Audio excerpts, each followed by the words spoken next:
Hello my dear student. Today we are going to discuss the second chapter of physics, that is unit and dimension of NCERT CBSE. Write down unit and dimension.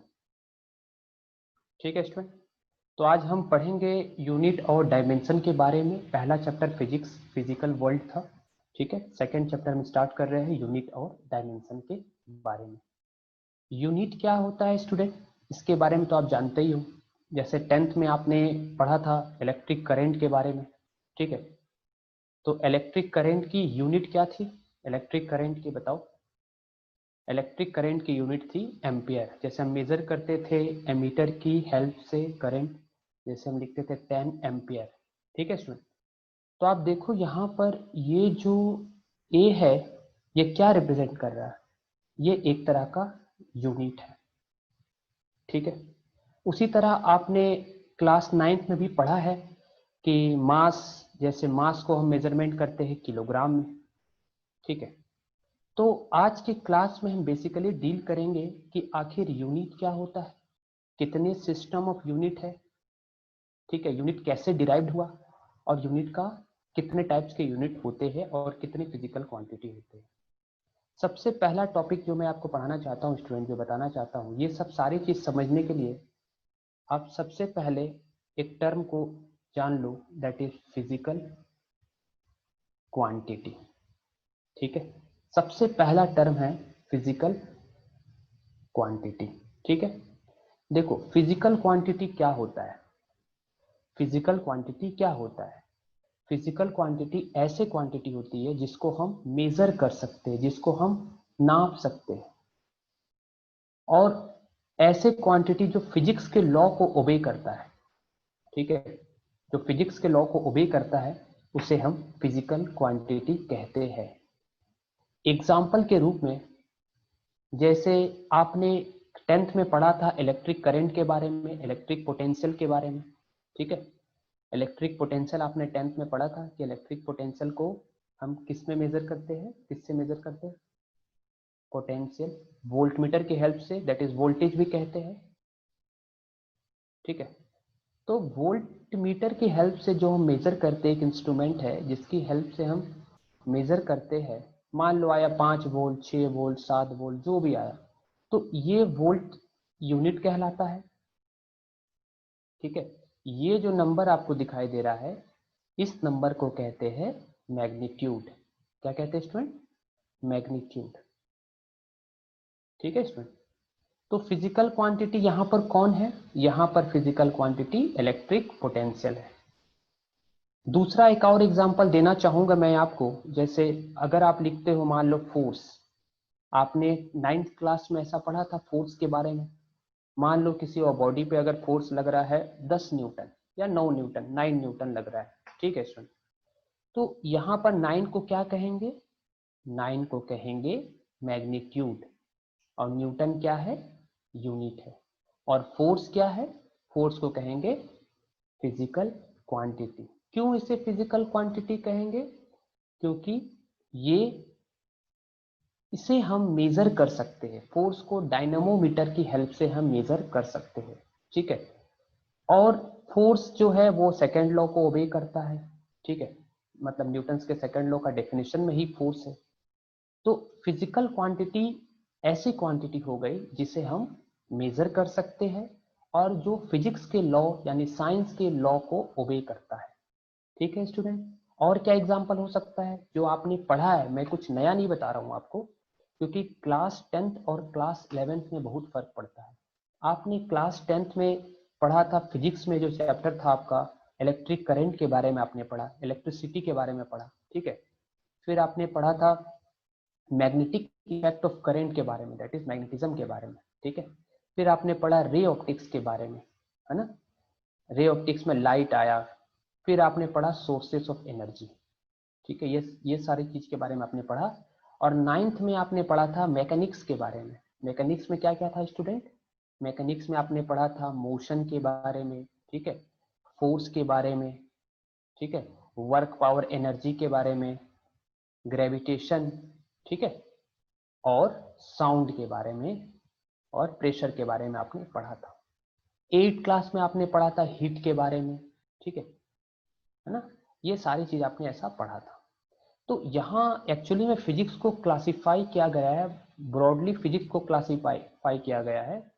Physics जो है बहुत बड़ी branch है, इसे classify किया गया है अलग अलग कैटेगरी में। जैसे सबसे पहला आता है मैकेनिक्स, ठीक है। मैं थोड़ा सा आपको इंट्रोडक्शन दे रहा हूँ फिजिक्स के बारे में। फिजिक्स क्या है स्टूडेंट? फिजिक्स एक ऐसा साइंस का ब्रांच है जहां पर हम, it is a branch of science in which we are going to study about nature and the law which is associated with the nature. Physics में हम नेचर के बारे में पढ़ते हैं, और नेचर में जो चीज होता है, जैसे आप पढ़े थे न्यूटन के बारे में कि एप्पल के पेड़ के नीचे न्यूटन बैठा था यहाँ पर, ठीक है, तो क्या हुआ था, एप्पल नीचे गिरा था। तो इसके पीछे जो मोशन है, इसके पीछे जो ग्रेविटी है, इसका नेचर पढ़ना है कि ये क्यों गिरा, ये फिजिक्स में आता है, ठीक है। तो पहला ब्रांच होता है मैकेनिक्स फिजिक्स का। दूसरा ब्रांच होता है स्टूडेंट जो आप 11th में पढ़ने वाले हो, पूरा मैकेनिक्स आप 11th में पढ़ोगे, ठीक है। फिर दूसरा होता है स्टूडेंट, जो ब्रांच है वो है मैकेनिक्स हो गया। दूसरा है जो आप 11th में पढ़ने वाले हो, वो है थर्मोडायनामिक, ठीक है, जिसमें आपने थोड़ा सा इंट्रोडक्शन आपने क्लास 8 में पढ़ा था हीट के बारे में। हीट के बारे में आपने पढ़ा था, थर्मोडायनामिक, डायनामिक, और इसमें आप फ्लूइड के बारे में भी पढ़ोगे, ये क्लास 11th की पार्ट है। तीसरा आता है स्टूडेंट, तीसरा हमारा आता है ऑप्टिक्स, ठीक है, जो आप 12th में पढ़ने वाले हो। नेक्स्ट आता है स्टूडेंट मॉडर्न फिजिक्स, ठीक है, मॉडर्न फिजिक्स, इसमें आप पढ़ते हो एटम्स, न्यूक्लियाई के बारे में, है ना। ऑप्टिक्स में रिफ्लेक्शन पढ़ते हो, रिफ्रैक्शन पढ़ते हो, लेंस, मिरर, ये सारी चीज आप ऑप्टिक्स में पढ़ते हो। इसमें एटम्स के बारे में पढ़ते हो, न्यूक्लियस के बारे में पढ़ते हो, सेमीकंडक्टर डिवाइस के बारे में आप पढ़ोगे। और सबसे इंपॉर्टेंट जो सबसे बड़ा कोर्स है क्लास 12th का, ये भी क्लास 12th में आता है।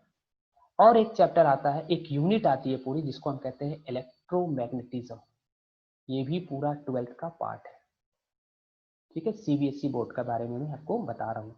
तो इलेक्ट्रोमैग्नेटिज्म हो गया, जिसमें आप इलेक्ट्रिसिटी के बारे में पढ़ोगे, मैग्नेटिज्म के बारे में पढ़ोगे, है ना, करंट इलेक्ट्रिसिटी के बारे में पढ़ोगे, मैग्नेटिज्म के बारे में पढ़ोगे, अल्टरनेटिंग करंट के बारे में पढ़ोगे, इलेक्ट्रोमैग्नेटिक इंडक्शन के बारे में पढ़ोगे। 4-5 बड़ी बड़ी चैप्टर इसके अंदर है। मॉडर्न फिजिक्स में आप एटम्स और न्यूक्लियाई के बारे में पढ़ते हो। ऑप्टिक्स में आप, है ना, ऑप्टिक्स में इसमें आपका रिफ्लेक्शन और रिफ्रैक्शन है, जिसमें बेसिकली आप लेंस के बारे में पढ़ोगे, मिरर के बारे में पढ़ोगे, ठीक है। फिर आपका नेचुरल फिनोमिना, जैसे टोटल इंटरनल रिफ्लेक्शन क्या होता है, रेनबो क्या होता है, सनराइज सनसेट के बारे में तो आपने पढ़ा ही होगा, स्टार ट्विंकल क्यों करता है, ठीक है, इसके बारे में पूरी आप डीप एनालिसिस करोगे, है ना, क्यों रिफ्रैक्शन होता है, क्या कंडीशन होती है।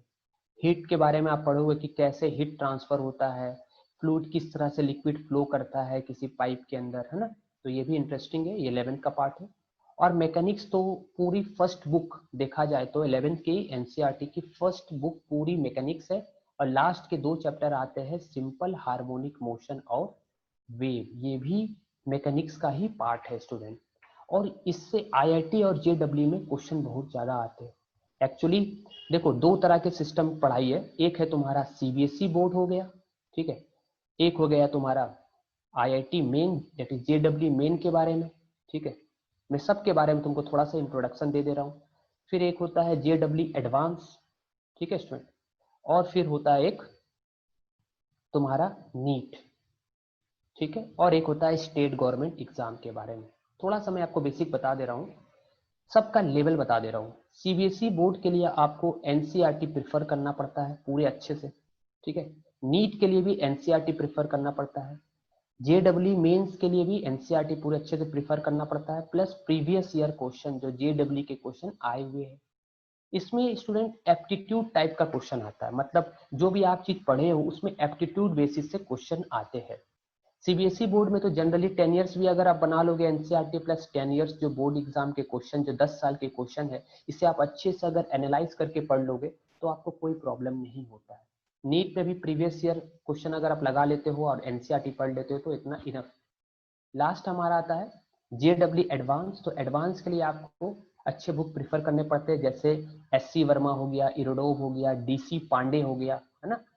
कोई भी एक पर्टिकुलर बुक लेकर के आप लगा सकते हो। अभी ट्रेंडिंग में चल रहा है डीसी पांडे या सिंगेज की बुक आप लगा सकते हो, या तो एनसीईआरटी के एडवांस क्वेश्चन भी होते हैं। एनसीईआरटी में दो कैटेगरी के क्वेश्चन आते हैं, एक तुम्हारा जनरल क्वेश्चन रहता है और एक एडवांस बेसिस का क्वेश्चन रहता है। एडवांस बेसिस के क्वेश्चन में क्या होता है कि जो लेवल रहता है वो जेडब्ल्यू एडवांस का रहता है एनसीईआरटी के एडवांस क्वेश्चन में। ठीक है स्टूडेंट, अब हम चलो अपने टॉपिक में आ जाते हैं। मैं आपको फिजिकल क्वांटिटी के बारे में बता रहा था। फिजिकल क्वांटिटी क्या होता है? फिजिकल क्वांटिटी ऐसी क्वांटिटी होती है जिसको हम क्या कर सकते हैं, बोलो बताया ना, जिसे हम मेजर कर सकते हैं और जो फिजिक्स के लॉ को ओबे करती है। ये बताया मैंने आपको फिजिकल क्वांटिटी के बारे में। अब फिजिकल क्वांटिटी क्या होता है, इसे दो पार्ट में कैटेगराइज किया गया है। ठीक है स्टूडेंट, फिजिकल क्वांटिटी को दो पार्ट में क्लासिफाई किया गया है। एक होता है fundamental physical quantity, fundamental physical quantity, और एक होता है डिराइव्ड फिजिकल क्वांटिटी। ठीक है, फंडामेंटल फिजिकल क्वांटिटी और derived physical quantity. Fundamental physical quantity ऐसे फिजिकल क्वांटिटी है स्टूडेंट जो किसी से डिराइव्ड नहीं हुए, जैसे लेंथ हो गया, ठीक है, मास, टाइम। 7 है, 7 फंडामेंटल फिजिकल क्वांटिटी होते हैं, लेंथ, मास, टाइम, ठीक है, टेम्परेचर, नेक्स्ट है अमाउंट ऑफ सब्सटेंस, ठीक है, नेक्स्ट है इलेक्ट्रिक करंट, और लास्ट आता है लुमिनस इंटेंसिटी। यहां लिख दे रहा हूं लुमिनस इंटेंसिटी। ठीक है स्टूडेंट, ये सारी 7 हो गई। क्या मतलब है इसका? इसका मतलब है कि लेंथ किसी से डिराइव्ड नहीं हुआ है, लेंथ अपने आप में है। और डिराइव्ड का एक एग्जांपल बोलूंगा, जैसे डिराइव्ड क्या होती है, इससे डिराइव्ड हुई है। जैसे कि एग्जांपल लिखता हूं मैं, डेंसिटी, आपने नाम सुना होगा 9th क्लास में। डेंसिटी का फॉर्मूला क्या होता है? Mass upon volume. तो आप देखो यहां पर डेंसिटी किसी दूसरे फिजिकल क्वांटिटी से डिपेंड कर रहा है, लेकिन लेंथ किसी पे डिपेंड नहीं करता है। ठीक है, लेंथ अपने आप में है, मास अपने आप में है, तो टोटल 7 फिजिकल फंडामेंटल क्वांटिटी है। ठीक है स्टूडेंट, अब सबसे बड़ी बात है, आपने ऐसा भी पढ़ा है प्रेशर के बारे में। प्रेशर क्या होता है? Pressure is equal to force upon area. तो प्रेशर भी किस पे डिपेंड कर रहा है? फोर्स और एरिया पे। फोर्स के बारे में पढ़ा है, फोर्स क्या होता है? मास इनटू एक्सेलरेशन, है ना, मास इनटू एक्सेलरेशन होता है, एक्सेलरेशन। ठीक है, एक्सेलरेशन क्या होता है? वेलोसिटी बाय टाइम होता है। तो आप देखो यहां पर ये सारे डिराइव फिजिकल क्वांटिटी है। क्यों है? क्योंकि ये दूसरे पे डिपेंड करते हैं। डेंसिटी किस पे डिपेंड कर रही है? मास पर और वॉल्यूम पे। प्रेशर किस पे डिपेंड कर रही है? फोर्स पे और एरिया पे। फोर्स किस पे डिपेंड कर रहा है? मास और एक्सेलरेशन पे। एक्सेलरेशन किस पे डिपेंड कर रहा है? वेलोसिटी और टाइम पर। और लास्ट आता है वेलोसिटी किस पे डिपेंड करता है? वो डिपेंड करता है डिस्प्लेसमेंट पे और टाइम पे। तो आप यहां पर क्या एनालाइज कर सकते हो? आप यहां पर देखो, हर कोई एक दूसरे पे डिपेंड है। तो ये सारे फिजिकल क्वांटिटी क्या हो गए? ये सारे फिजिकल क्वांटिटी कैसे हो गए स्टूडेंट? ये सारे फिजिकल क्वांटिटी डिराइव्ड हो गए। क्यों है ये फिजिकल क्वांटिटी? क्योंकि आप मेजर कर सकते हो डेंसिटी को, आप प्रेशर को मेजरमेंट कर सकते हो, आप फोर्स को मेजरमेंट कर सकते हो, आप एक्सीलरेशन को मेजरमेंट कर सकते हो। इसलिए इसे कहा जाएगा कि ये फिजिकल क्वांटिटी सारे फिजिकल क्वांटिटी है। अब बात आती है, क्या हम लेंथ को मेजर नहीं कर सकते? कर सकते, इसलिए ये भी फिजिकल क्वांटिटी, ये भी फिजिकल क्वांटिटी, लेकिन ये किसी पे डिपेंड नहीं करते, ये खुद है। ठीक है, ये खुद ही एक सिस्टम है, ये किसी पे डिपेंड नहीं करते, इसलिए इसे हम फंडामेंटल फिजिकल क्वांटिटी कहते हैं। तो आज का जो हमारा टॉपिक था स्टूडेंट, हम यूनिट के बारे में पढ़ रहे थे। ठीक है, आप इसे नोट कर सकते हो चाहो तो, मैं आपको प्रॉपर नोट्स प्रोवाइड करा दूंगा। ठीक है, प्रिंटेड नोट्स है हमारे पास, इसमें मैं आपको सिर्फ एक्सप्लेन कर रहा हूँ सारी चीज। आप एक रफ नोट्स बना सकते हो। ठीक है, हैंड रिटन नोट्स, ऐसे रफ राइटिंग नोट्स आप बना सकते हो। प्रॉपर नोट्स भी हम आपको प्रोवाइड करा देंगे। चलो नेक्स्ट है स्टूडेंट, हम आज आपको पढ़ा रहे थे यूनिट के बारे में। ठीक है, अब देखो लेंथ, ठीक है ध्यान से सुनना, लेंथ, मास और टाइम, यहां पर तीन फिजिकल क्वांटिटी ली गई है। कौन से फिजिकल क्वांटिटी ली गई है स्टूडेंट? एक लिया गया लेंथ, दूसरा है मास और तीसरा है टाइम। ठीक है, लेंथ, मास और टाइम के रिस्पेक्ट में, ठीक है, लेंथ, मास और टाइम के रिस्पेक्ट में तीन सिस्टम ऑफ यूनिट बनाए गए हैं। पहला सिस्टम ऑफ यूनिट है CGS। ठीक है, CGS। तो CGS का फुल फॉर्म क्या होता है? Centimetre gram second.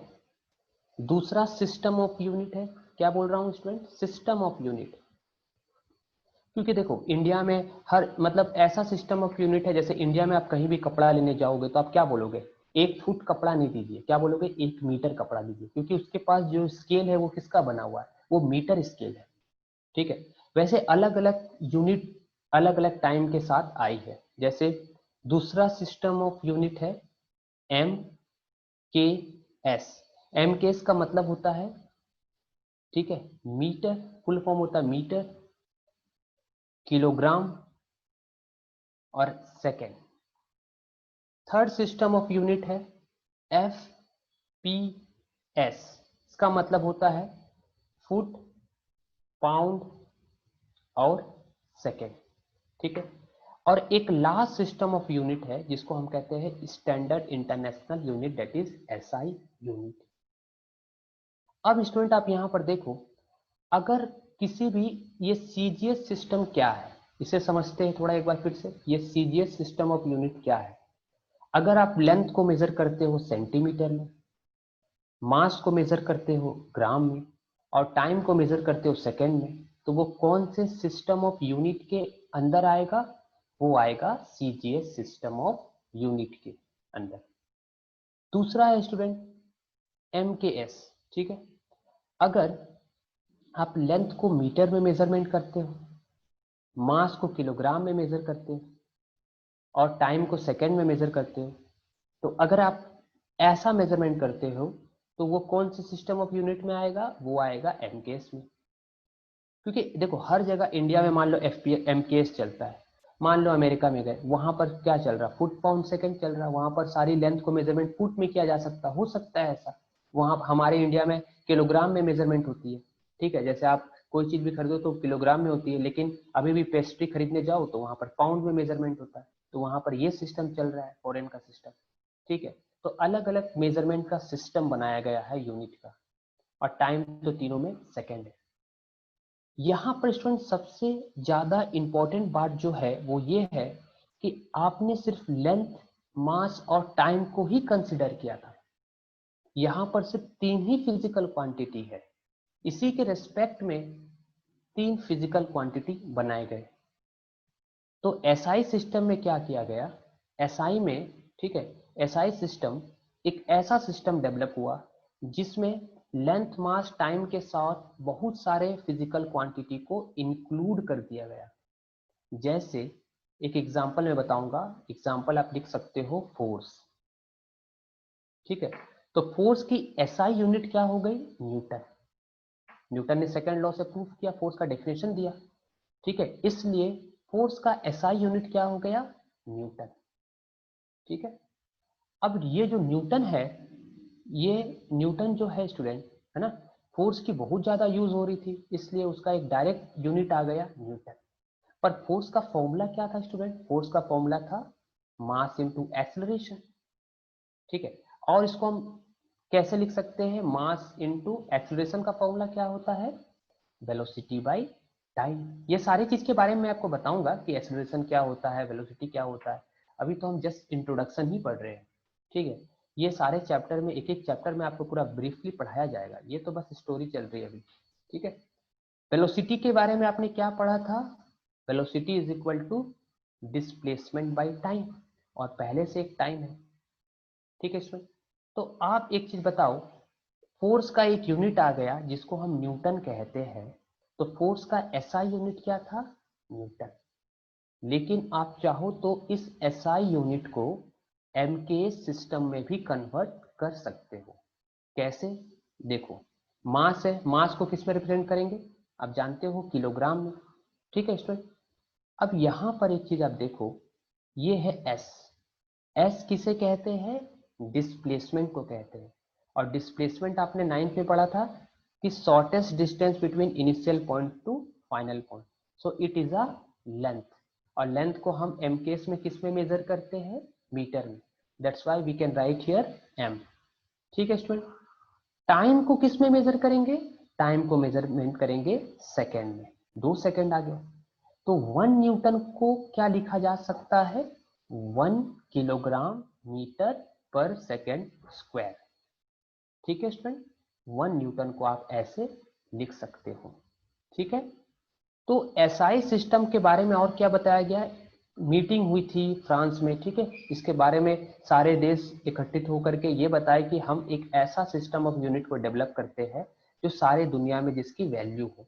ठीक है, अब जैसे मान लो इंडिया में पेस्ट्री या केक अगर मिल रहा है 5 पाउंड 10 पाउंड जो भी आप खरीदते हो, वो अगर आप अमेरिका चले गए वहां बोलो कि 5 पाउंड का केक दो, तो वो वर्क नहीं करेगा। हो सकता है वहाँ केजी चलता हो सकता है वहाँ ग्राम चलता हो। तो हर स्टेट में अलग अलग सिस्टम ऑफ यूनिट थी।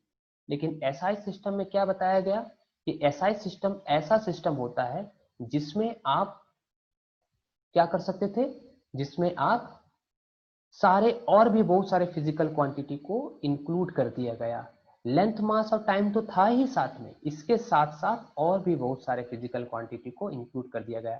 एक और एग्जांपल देना चाहूंगा स्टूडेंट, आपने पढ़ा था वर्क के बारे में, एनर्जी के बारे में, तो वर्क की भी एसआई यूनिट क्या होती है? जूल। एनर्जी की भी एसआई यूनिट क्या होती है?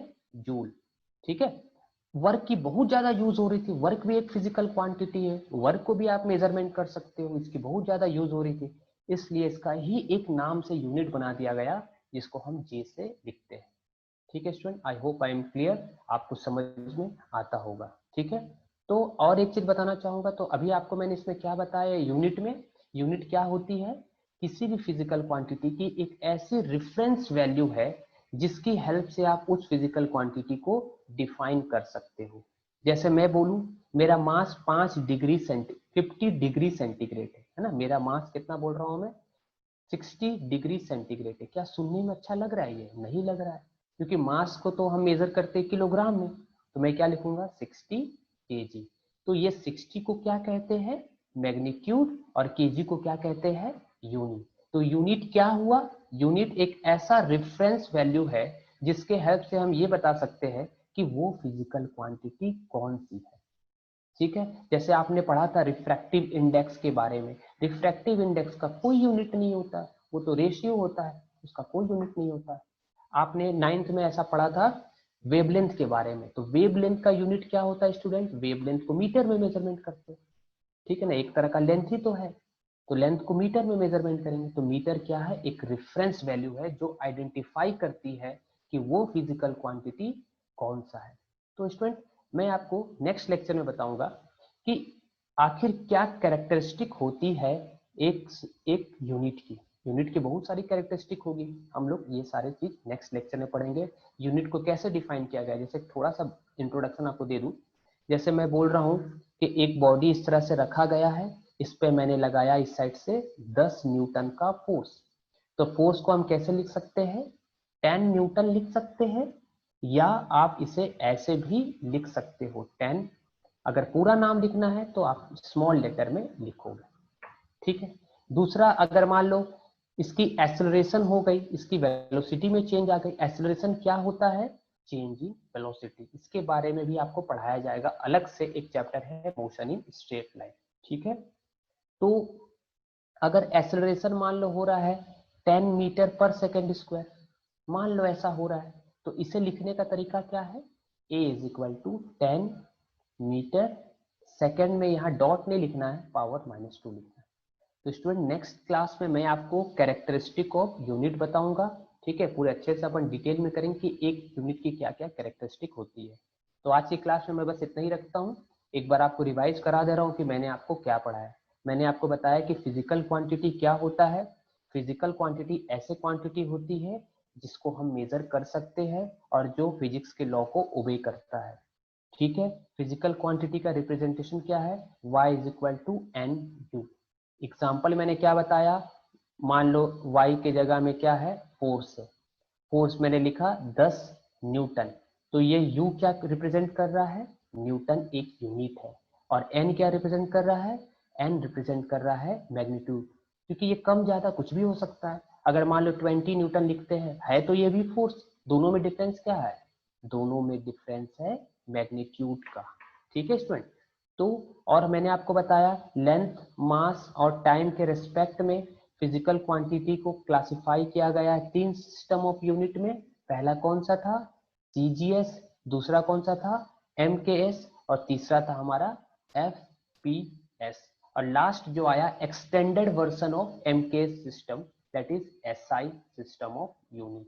ठीक है, एसआई सिस्टम ऑफ यूनिट आपका इंट्रोड्यूस हुआ, जो एक्सटेंडेड वर्जन था एसआई यूनिट का। ठीक है स्टूडेंट, क्लास 11th में हम लोग जो पढ़ेंगे उसका एक बार सिलेबस आपको बता दे रहा हूँ। पहला चैप्टर हमारा था, ठीक है, पहला चैप्टर हमारा था फिजिकल वर्ल्ड। ठीक है, जो हम लोग नहीं पढ़े हैं वो बहुत ही स्टोरी टाइप का चैप्टर है जो मैं आपको पढ़ा दूंगा। सेकेंड चैप्टर है यूनिट एंड डायमेंशन। ठीक है, unit and dimension. Third chapter आता है मोशन इन स्ट्रेट लाइन। ठीक है, मोशन इन स्ट्रेट लाइन। ठीक है, मोशन इन स्ट्रेट लाइन, जिसमें हम मोशन स्ट्रेट लाइन के मोशन के बारे में पढ़ेंगे। फोर्थ चैप्टर आता है मोशन इन प्लेन। ठीक है, 2 डायमेंशन मोशन के बारे में, प्रोजेक्टाइल मोशन के बारे में, बहुत ही इंपॉर्टेंट ये सारे बोर्ड पॉइंट ऑफ व्यू से, और जेडब्ल्यू बोर्ड एग्जाम और सीईटी, अब जो भी आप अपने स्टेट गवर्नमेंट का एग्जाम का प्रिपरेशन करते हो उसके लिए सारी चीज सभी कुछ इंपॉर्टेंट है, क्योंकि जो क्राइटेरिया रहता है वो 50-60% 11th का ही रहता है। ठीक है, जिसका 11th अच्छे से स्ट्रांग होता है उसको 12th में बहुत आसान पड़ती है, भले वो टॉपिक अलग है लेकिन कंपटीशन में 2 चैप्टर का मिला करके क्वेश्चन आता है, एक ही चैप्टर से क्वेश्चन नहीं आता है। 5th चैप्टर है हमारा मोशन इन प्लेन, के बाद आएगा तुम्हारा ये आ जाएगा ग्रेविटेशन आ जाएगा। 6th आ जाएगा वर्क पावर एनर्जी। 7th आ जाएगा रोटेशनल मोशन। ठीक है, ये आगे पीछे हो सकता है, ठीक है, रोटेशनल मोशन हो जाएगा। 8th चैप्टर आ जाता है मैकेनिक्स ऑफ सॉलिड।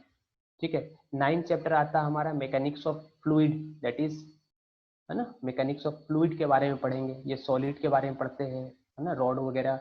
मैकेनिक्स में हम सॉलिड के बारे में पढ़ेंगे, जिसमें मैकेनिकल बिहेवियर के बारे में पढ़ते हैं, स्ट्रेस स्ट्रेन के बारे में। इसमें हम मैकेनिक्स ऑफ फ्लूइड के बारे में पढ़ेंगे 9th चैप्टर। फिर आता है थर्मोडायनेमिक। ठीक है, Boyle's law, Charles law, temperature, ये सारी चीज के बारे में पढ़ेंगे। फिर आता है काइनेटिक थ्योरी ऑफ गैस, काफी बड़ा है स्टूडेंट। ठीक है, काइनेटिक थ्योरी ऑफ गैस आएगा 11th चैप्टर। 12th चैप्टर का नाम है हमारा, 12th चैप्टर में हम पढ़ने वाले हैं काइनेटिक थ्योरी के बाद आता है हमारा वेव आता है, वेव एंड ऑसिलेशन, ऑसिलेशन। और 13th chapter simple harmonic motion, that is oscillation, ये हम पढ़ने वाले। साउंड वेव के बारे में पढ़ेंगे इसमें 12th चैप्टर। और लास्ट चैप्टर है, चैप्टर आगे पीछे हो सकता है लेकिन टोटल आपको 13th चैप्टर के बारे में पढ़ना है।